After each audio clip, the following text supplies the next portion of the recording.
सकाळपासून पाऊस चालू आहे मित्रांनो. आज गुरुवार आहे, सकाळचे 8 वाजलेत. रात्रीपासून आय थिंक चालू आहे आणि आता मी हिंजवडीमध्ये ऑफिसला निघालो आहे. ही जागा बघा मित्रांनो, तर मान रोडलाच आहे. आता बघा पाणी जास्त नाही आहे, परत 1 ते 1.5 तासाने बघा किती पाणी आणि तर काय स्थिती होती. जातानाचा व्हिडिओ पावसात पुढे बनवला आहे. मस्त मजा तर येते, पण ऑफिसला झालो आहे. बघायचं भरपूर पाणी साचले ते. 2 hours later. हे फेज 2 मध्येच. आणि हे बघा झूम करतो. मागच्या वेळेस बघा पुढे ट्रॅफिक जाम झाले, पुढे पाणी भरपूर साचले बहुतेक. मागच्या वेळेस नाही का हिंजवडीचा व्हिडिओ आला होता, पाण्यातनं बस घातलेली. एक्झॅक्टली त्या पॉईंटच्या तिथे पाऊस जोरात चालू आहे, म्हणजे पाणी साचले बहुतेक.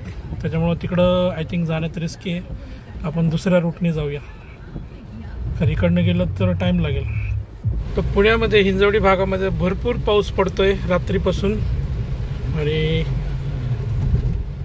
मी आता मान रोडने चाललो आहे घरी, कारण जो नॉर्मली फेज 3 फेज 2 असा जो रस्ता आहे इन्फोसिस विप्रो त्या साईडने ॲक्च्युअल MIDC रूट, तिकडे भरपूर ट्रॅफिक झालं आहे. मागच्या जसा हिंजवडीचा व्हिडिओ आला होता, बस पाण्यामधून गेले होते. एक्झॅक्टली त्या तिथे खड्डा आहे, स्लोप आहे, त्याच्यामुळे तिथे भरपूर पाणी जमा झाले आणि ट्रॅफिक झाले, पाणी असणार. त्याच्यामुळे आपण त्या रूटने न जाता मान रोडने चाललो. आणि हा मधला गावचा रस्ता आहे बघा, या साईडला बघून कळेल की इकडे पण पाणी आहे भरपूर. त्यामुळे पाऊस किती प्रमाणात चालू आहे इकडं. हे बघा इकडं शेताने पाणी वगैरे साचलंय, बघितलं. या साईडला पण चांगलाच पाऊस चालू आहे. इथे तर ट्रॅफिक नाही आहे, नाही तर इथं पण युजली ट्रॅफिक असते. मांड गावात आलोत, समोर आहे मांड देवीचं मंदिर. सकाळी कसं आहे ना की ह्या मांड रोडला समोरून येणारं म्हणजे हिंजवडीला येणारं ट्रॅफिक जास्त असतं, ऑफिसला येणारे आणि जाणारे जरा कमी असतात. त्यामुळे या रूटला जाताना जरा ट्रॅफिक थोडं कमी असतं, म्हणून आपण या रूटने आलोत. आणि तिकडं जो पलीकडचा MIDC रूट जो नॉर्मल रूट आहे ऑफिसला जाण्याचा, तर त्या साईडला तर कधी जाणारं येणारं ट्रॅफिक असतंच मला. आणि एवढ्या पावसामध्ये ऑफिसला जायचं किती अवघड आहे. म्हणजे 2 व्हीलर तर ठीक आहे, मग मी कारने येतो म्हणून एवढं काही प्रॉब्लेम नाही वाटत आहे, पण जे बाईकने येणारे किंवा बसने येणारे किती त्रास आहे ऑफिसला येण्यासाठी हिंजवडीवाल्यांना. ट्रॅफिकचा तर त्रास आहे, पाऊस असल्यावर तर जास्त ट्रॅफिक होते अजून. आणि पुढे मला ट्रॅफिक जाम दिसते इथूनच. दुसऱ्या साईडला इथं CNGची लाईन आहे, कारण इथं CNGचा पंप इतर आहेच. पण इकडे बघा समोरच दिसतंय ट्रॅफिक लागलेली आहे आता. म्हणजे आपण कुठूनही घरी जायचा प्रयत्न केला, या रूटने किंवा त्या रूटने ट्रॅफिक दोन्हीकडे आहे. कळलं नाही गेलं की एवढं का लोक थांबलेत, म्हणजे ट्रॅफिक एवढी का करून ठेवली आहे. पुढं पाणी माहिती मला, सकाळी इथूनच आलं आहे. पण असं नाही की त्याच्यातनं गाड्या जाऊ शकतात रस्ता चांगला असल्यामुळे. पण माहीत नाही, तर पुढे गेल्याशिवाय कळणार नाही की काय एक्झॅक्टली प्रॉब्लेम आहे. माहीत नाही काय प्रॉब्लेम झाला आहे पुढे. काही गाड्या रिटर्न पण फिरत आहेत बहुतेक.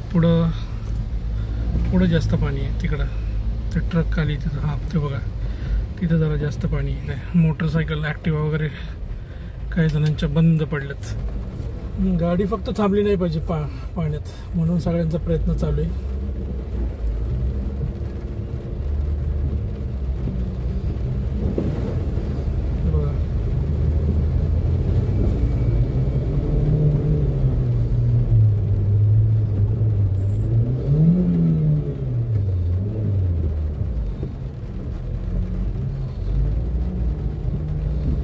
पाणी चांगलंच साचलं इथं.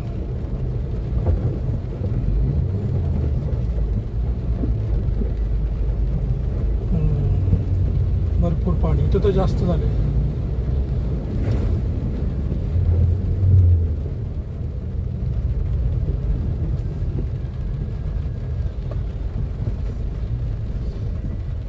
पाणी भरपूर आहे मित्रांनो इथं, म्हणूनच ट्रॅफिक झाली इथं.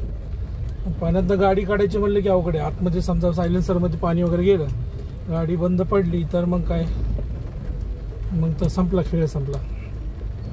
आणि गाड्यांमधून ॲक्च्युली धूर निघतंय कारमधून. माझ्या गाडीतून पण धूर निघाला, समोरच्या गाडीतून पण धूर निघतंय, पुढे इंजिनच्या साईडने, मागच्या पण.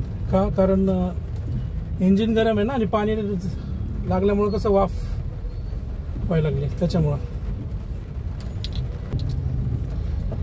इंजिनमधून अशी वाफ येते, गरम इंजिन आणि त्यात पाणी आतून घातले आपण, त्यामुळं पाणी लागल्यामुळं वाफ येते. बघा पुढं मला दिसते वाफ पुढच्या गाड्यांमधून वरती अशी चालली आहे थोडी थोडी, कॅमेरामध्ये नाही दिसणार तुम्हाला. चला फायनली आपण त्या पाण्याच्या इथून निघालोत सेफली, एक बरं झालं. बऱ्याच गाड्या मागे फिरताना पण आपल्याला दिसत आहेत, मागे पण फिरत होत्या आणि यार समोरून येणाऱ्या पण काही काही परत जात आहेत रिटर्न. एवढा पाऊस चालू असतो माहिती आहे की बाबा पावसाळा सुरू झाला आणि पाऊस भरपूर पडतो आणि हिंजवडीमध्ये जे काही परिस्थिती निर्माण झाली, मेट्रोची कामं चालू आहेत, परत मग स्लोप झाले, खड्डे झाले, त्याच्यामुळे पाणी साचतंय, पाणी निसरत नाही आहे, ड्रेन होत नाही आहे. त्याच्यामुळं मागे बघितलं तसं ती बस गेली वगैरे, काय म्हणतात वॉटर पार्क झालं तयार हिंजवडीचं. या सगळ्या कंडिशन्स असताना पण ठीक आहे, कंपन्यांना तसंही काही फरक पडत नाही.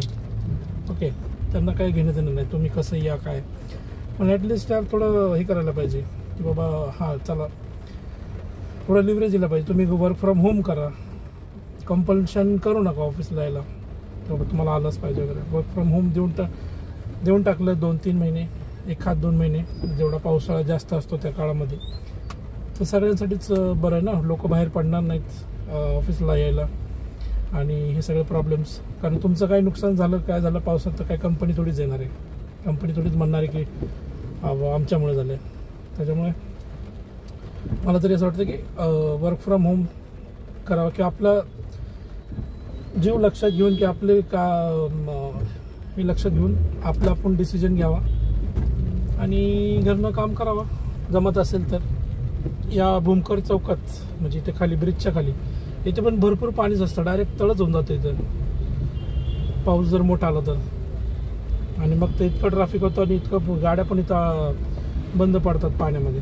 आता ठीक आहे, आता पाऊस थोडा कमी झाला आहे त्याच्यामुळे इथं पाणी नाही आहे, नाही तर असेल बरेच किस्से झालेले तिथं. चला आता आपण पोचलो जवळ, घराच्या जवळच. आणि आता बघा आहे काय म्हणतात चिंचवड गावात, आणि हा पॉईंट जिथे नाही का एक रोड काळवड्या जातो, बस स्टॉप आहे चिंचवडचं लास्ट स्टॉप. आणि समोर दिसतंय तुम्हाला हे सगळं वाळू खडी वगैरे टाकलेत.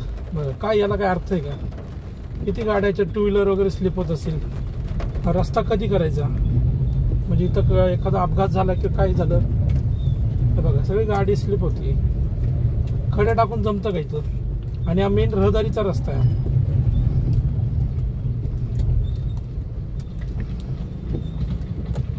काय करते पिंपरी चिंचवड महानगरपालिका? हां, आणि ते नंतर गाड्या जवळजवळ बारीक जे खडे असतात ते निघून इकडे पुढे रस्त्यावरती येत आहेत, ज्याच्यामुळं 2 व्हीलर वगैरे स्किट होऊ शकतात ना. आणि हा शाळेला जायचा यायचा किंवा मेन रोड आहे बेसिकली, हा लिंक रोड आहे, पिंपरी चिंचवड लिंक रोड. बरेच पालक या रस्त्याने शाळेला सोडायला वगैरे जातात. पोद्दार शाळा इकडे आहे, पुढे आहे, मागे इकडे चिंचवड गावात काही शाळा आहेत, काळवडीला शाळा आहेत.